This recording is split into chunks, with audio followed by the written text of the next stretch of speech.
जय हिंद दोस्तों, Vande Mataram. Social media पर आपको कुछ भी कहने की आज़ादी होती है, ऐसा सबको लगता है, लेकिन ऐसा होता नहीं, क्योंकि हम लोग जिस दौर में हैं, इस दौर में आपको बहुत ही सोच समझ कर चीज़ें बोलनी होती हैं। क्योंकि देखिए, गलत चीज़ को तो वैसे भी कोई हवा नहीं देगा। अगर आप ये सोच रहे हैं कि अभिव्यक्ति की आज़ादी के नाम पर हम किसी को कुछ भी बोल देंगे, तो ये चीज़ कहीं से कहीं तक भी ज़रूरी नहीं होती। आपकी आज़ादी भी वहीं तक अच्छी लगती है जब तक कि वो आज़ादी किसी और के लिए परेशानी ना बन जाए। यदि आपकी आज़ादी से किसी और को परेशानी हो रही है, तो फिर वो आज़ादी सिर्फ़ और सिर्फ़ एक नाटक है और कुछ भी नहीं। क्योंकि आप आज़ादी के नाम पर जो चीज़ें कर रहे हैं, उससे दूसरों को ठेस पहुँच रही है। ऐसा ही कुछ मामला इस समय भारत में भी चल रहा है। 2 मामले भारत में इस समय सामने हैं। पहला है नुपुर शर्मा का मामला, जिसमें कि उनके ऊपर पैगंबर मोहम्मद के ऊपर गलत टिप्पणी करने का बात चल रही है। दूसरी तरफ जो काली डॉक्यूमेंट्री कनाडा में जिसका कि प्रीमियर होने वाला है, उसको लेकर बातचीत चल रही है। उसकी मेकर ने साफ तौर पर कह दिया है कि मैं तो भैया अपनी जान तक इसके लिए दे दूंगी और फलाना उन्होंने 10 तरह की बातें कही हैं। हालांकि ये सब बातें उन्होंने किस लिए कही हैं? क्योंकि उन्होंने हिंदू देवी को लेकर एक आपत्तिजनक पोस्टर और एक आपत्तिजनक डॉक्यूमेंट्री की वहाँ बात हो रही है, इसीलिए ये सब चीज़ें कह रही हैं। यदि किसी मज़हब को लेकर उन्होंने ये बात कही होती, तो फिर आप जानते ही हैं क्या चीज़ें होती। हम लोग पेरिस वगैरह में और दूसरे कई देशों में इसके अंजाम भी देख ही चुके हैं, साथ ही साथ उदयपुर में भी देखा था। तो ऐसे में इस समय बात काफ़ी सारी उठ रही थी। तो जो भारत की जो एक्सटर्नल मिनिस्ट्री है, फॉरेन मिनिस्ट्री है, जो कनाडा में है, उन्होंने भी इसको लेकर संदर्भ में कनाडा को बात कही है। वो सब चीज़ों के बारे में हम बात करेंगे, साथ ही साथ बात करेंगे डिटेल में ज़रा कि ये जो बातें चल रही हैं, ये बातें कितनी वाजिब हैं और क्या ये होना चाहिए। क्योंकि ये हिपोक्रेसी है कहीं ना कहीं कि आप मज़हब को लेकर तो इतने ज़्यादा वो हो रहे हो कि नहीं, खुदा हाफिज़ का एक गाना भी रिलीज़ नहीं होने दोगे, लेकिन वहीं पर आप जो धर्म है, हिंदू धर्म है, उसको लेकर जो चीज़ें हो रही है, उसमें सिर्फ कोर्ट कचहरी की कार्रवाई होती है। मैं मानता हूँ लॉ के अकॉर्डिंग ही सब कुछ होना चाहिए, लेकिन उसके बाद फिर ये बात भी आती है कि जब भी किसी भी तरह का इस तरह का मामला सामने आता है, किसी भी चीज़ को लेकर, किसी भी धर्म समुदाय को लेकर, तो कोर्ट के हिसाब से ही, लॉ के हिसाब से ही हर चीज़ होनी चाहिए। सबसे पहले तो कनाडा में रह रही भारतीय मूल की फिल्मकार लीना माणी मेकलई द्वारा अपनी डॉक्यूमेंट्री फिल्म के पोस्टर में मां काली का अपमान किए जाने का मामला अंतर्राष्ट्रीय स्तर पर इस समय तुल पकड़ चुका है। हिंदुओं के विरोध के बाद अब कनाडा में स्थित भारतीय दूतावास ने इस मुद्दे का संज्ञान लिया है। डॉक्यूमेंट्री के पोस्टर में मां काली को सिगरेट पीते हुए दिखाया गया है और उनके हाथ में एलजीबीटीक्यू का झंडा थमा दिया गया है। लोग उनसे पूछ रहे हैं कि क्या किसी दूसरे मजहब को लेकर वो ऐसे करने की हिम्मत कर सकती थी।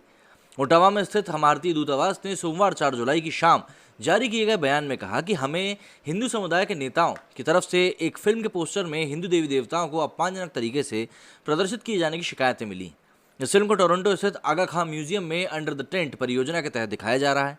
टोरंटो में हमारे काउंसलेट जनरल ने इस कार्यक्रम के आयोजकों के समक्ष इन जनताओं को रखा है। भारतीय दूतावास ने यह भी जानकारी दी कि कई हिंदू संगठनों ने कनाडा के प्रशासन से भी करके इस फिल्म को दिखाए जाने के खिलाफ कार्रवाई करने की मांग करी है। साथ ही भारतीय दूतावास ने भी कनाडा की सरकार एवं प्रशासन से अनुरोध किया है कि इस तरह के भड़काऊ कंटेंट को कार्यक्रम से तुरंत हटाया जाए। दूतावास ने एक प्रेस रिलीज भी जारी करके अपनी बात रखी है। फिलहाल कनाडा सरकार की तरफ से इसको लेकर कोई भी जो भी आना था, रिएक्शन जो आना था, वो नहीं आया है।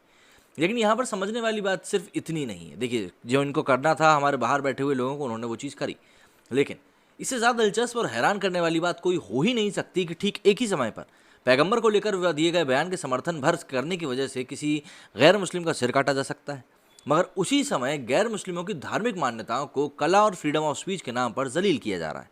कम मज़ेदार उन वकीलों की दलीलें भी नहीं है जो सिर धड़ से जुदा करने वाली जमात के बचाव में चंदा जुटाने से लेकर नाना प्रकार के नैरेटिव तक गढ़ रहे हैं, बावजूद दूसरे धर्म के देवी देवताओं को गलत भी ठहरा रहे हैं। ज्ञानवापी में शिवलिंग मिलने के बाद एक तबका जिस तरह से देश का माहौल बिगाड़ने की लगातार कोशिश में लगा है, उसके अंजाम एक एक करके सामने आते जा रहे हैं। उदयपुर में पैगंबर पर कथित रूप से विवादित बयान देने वाली नुपुर शर्मा का समर्थन करने भर के लिए कन्हैया लाल नाम के दर्जी को मार दिया गया। इस्लामिक आतंकियों ने पहले हत्या की धमकी का वीडियो साझा किया, फिर सारे बाजार हत्या का वीडियो भी बनाया और उसे रिलीज कर देश भर में अपने लोगों से कुछ ऐसा ही करने की अपील भी करी। ये चीज़ ऑन रिकॉर्ड उन्होंने कही थी। अमरावती में भी उमेश कोल्हे ने एक सोशल ग्रुप में नुपुर को समर्थन दिया था। ग्रुप में उनका मुस्लिम दोस्त यूसुफ भी था, जो कि एडमिन था।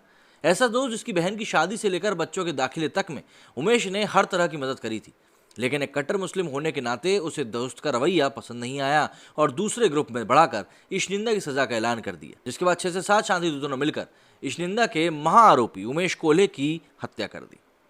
इन 2 मामलों के अलावा दर्जनों लोगों को धमकियां मिल रही हैं। दुर्भाग्य यह है कि बड़ी बड़ी घटनाओं के सामने आने के बाद ना तो सरकार और ना ही सिविल सोसाइटी ने इनकी रोकथाम या इन पर अंकुश लगाने का कोई भी प्रयास किया। उल्टा ठीक इसी वक्त दूसरे धर्मों के ऊपर की जा रही टीका टिप्पणियों को कलात्मकता के नाम पर वॉकओवर देने की कोशिशें साफ देखी जा सकती हैं। फिल्म मेकर लीना माणी मेकलई की डॉक्यूमेंट्री काली का पोस्टर इसका सटीक उदाहरण है।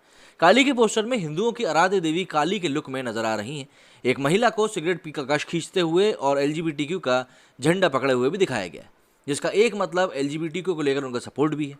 हालांकि ये सिंबॉलिक चित्र ही है, मगर जिस असंवेदनशीलता के साथ इसको फीचर किया गया है, तमाम लोगों की भावनाएं आहत होने की आशंका से इनकार तो नहीं किया जा सकता।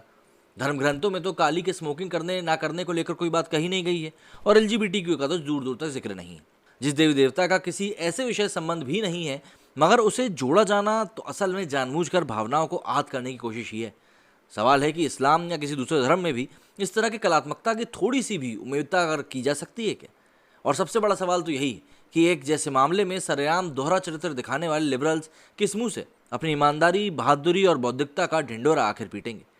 इस्लाम से जुड़ी किसी सम्माननीय के संदर्भ में ऐसे सिंबॉलिक चित्र की कल्पना करना भी मुश्किल है। किसी मुस्लिम देश में तो यह संभव ही है, मगर भारत जैसे एक डेमोक्रेटिक कंट्री में ऐसा सोचना अपनी जान को निश्चित रूप से जोखिम में डालना है। बाबा साहब डॉक्टर अंबेडकर के संविधान में मिली अभिव्यक्ति की आज़ादी बस इसी एक चीज़ पर लागू नहीं होती। एक खास वर्ग को कारगिल में धार्मिक आधार पर बौद्धों को तंग करने के बावजूद सवर्दा पीड़ित होने का तमगा मिल जाता है। काली के पोस्टर विवाद में सोशल मीडिया पर लोगों का सवाल बिल्कुल जायज़ है। जब पैगंबर के जिक्र भर से सिर तन से जुदा करने के लिए उकसाया जा रहा है, तो लीना नाम की किसी फिल्म मेकर की हिम्मत आखिर कैसे हुई कि वो देवी काली को सिगरेट पीता हुआ दिखा दे? वो अपने एक्ट को human liberty, freedom of speech के नाम पर सही भी साबित करती दिख रही हैं। काली के पोस्टर को लेकर सोशल मीडिया के सवालों को खारिज नहीं किया जा सकता। अच्छा तो ये होता कि जब बामियान में बुद्ध की मूर्ति ढाई जा रही थी, तब भारत को हस्तक्षेप करना चाहिए था। बामियान में हस्तक्षेप के लिए भारत के पास ऐतिहासिक ताकत थी, मतलब और ज़रूरत दोनों था। जैसे आज एकजुट शोर उठ रहा है, अगर बामियान एशिया ने इस्लामिक आतंक के नाम पर आवाज़ बुलंद की होती, तो पैगंबर के नाम पर भारत आज अराजकता के दलदल में खड़ा नजर नहीं आ रहा होता। म्यांमार रोहिंग्याओं के लहूलुहान नहीं होता, और श्रीलंका में आतंकवाद की अराजकता में सैकड़ों लोगों की जान नहीं जाती। बामियान ने बोलने की ज़रूरत महसूस की गई होती तो कोई लिबरल आज की तारीख में भारतीय सभ्यता के पाठ नहीं पढ़ा रहा होता, और अमेरिका को रिपोर्ट जारी कर भारत में कथित धार्मिक भेदभाव पर दुख नहीं जताना पड़ता। लोगों के एक बड़े समूह का ये सवाल कि लीना क्या काली के पोस्टर के जरिए धार्मिक भावनाओं का सम्मान कर रही है, बिल्कुल भी गलत नहीं है। लेकिन जब लीना का इतिहास भूगोल जान लेते हैं, उसके बाद उनसे काली जैसे एपिसोड से बेहतर की उम्मीद करना बेमानी ही। दरअसल लीना माणी मेकलाई मूलतः तमिलनाडु की है, फिल्म मेकर हैं और कनाडा में रहती हैं।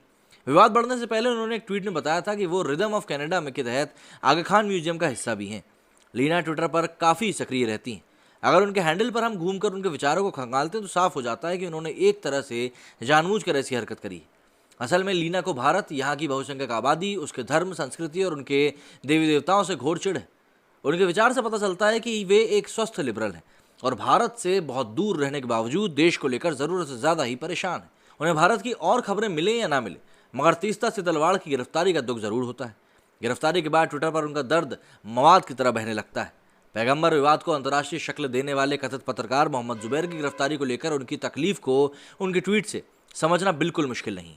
मोहम्मद जुबैर ने हिंदू देवी देवताओं का कुछ कम मजाक नहीं उड़ाया था, लेकिन जैसे जुबैर ने कभी पैगंबर पर सवाल नहीं उठाया, ठीक उसी तरह लीना भी उन पर कोई सवाल खड़ा करती नहीं दिखी। उन्होंने भारत की तमाम कार्रवाइयों को भी गैर कानूनी बता दिया। इससे साफ पता चलता है कि लीना को प्रधानमंत्री नरेंद्र मोदी से भी कुछ कम दिक्कत नहीं है। हालांकि विवाद बढ़ने के साथ लीना ने सफाई दी है कि पोस्टर को लेकर अभी जिस तरह की उनकी आलोचना हो रही है, फिल्म देखने के बाद सिर्फ और सिर्फ लोग उन्हें प्यार देंगे। बावजूद सोशल मीडिया पर लीना के खिलाफ लोगों का गुस्सा थमता नहीं दिख रहा। हर कोई उन्हें गिरफ्तार करने और सबक सिखाने की मांग कर रहा है। लेकिन जैसा कि कनाडा बेस्ड फिल्म मेकर कला की स्वतंत्रता के बहाने काली को सिगरेट पीता दिखा सकती हैं, क्या कोई उसी आधार पर उन्हें शिट खाते फीचर कर सकता है? भारत की धार्मिक भेदभाव वाली रिपोर्ट बनाने वाली अमेरिकियों को भी सोचना चाहिए कि यहाँ पर बहुसंख्यक अगर अंध कट्टरपंथ में होता तो क्या अब तक लीना का कुछ बिगड़ा नहीं होता? जबकि दुनिया में जितने भी धर्म हैं उसमें सिर्फ हिंदुत्व ही इकलौता ऐसा है जिसमें कि एक महिला को देवी और शक्ति के रूप में पूजा जाता है। क्या मजाक है कि स्त्रीवाद के नाम पर उसी धर्म की देवी का इस्तेमाल किया जाता है? मानवता और विचारधारा के नाम पर भला इससे बड़ा पाखंड क्या और कुछ हो सकता है? लेकिन इन सब के बावजूद जब बारी आएगी तब नवदुर्गा के टाइम पे इस तरह की तस्वीर का इस्तेमाल नहीं किया जाएगा। किस तरह की तस्वीर का इस्तेमाल किया जाएगा ये आप भी भली भांति जानते हैं। मेरे स्टूडियो फिलहाल इतना ही। जय हिंद, जय भारत।